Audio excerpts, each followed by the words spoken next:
திருமாலின் மார்பில் உறையும் தேவி, திருவருளை தினம் பொழியும் தேவி, திருவிளக்கில் மாசம் புரியும் தேவி, திருமகளே வருவாய் ஸ்ரீதேவி.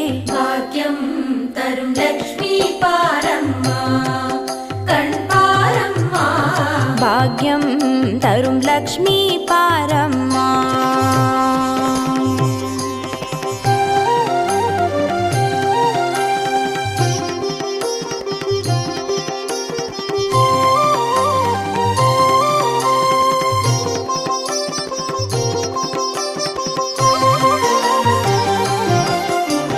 தாமரை மலரில் அமர்ந்த என் தாயே,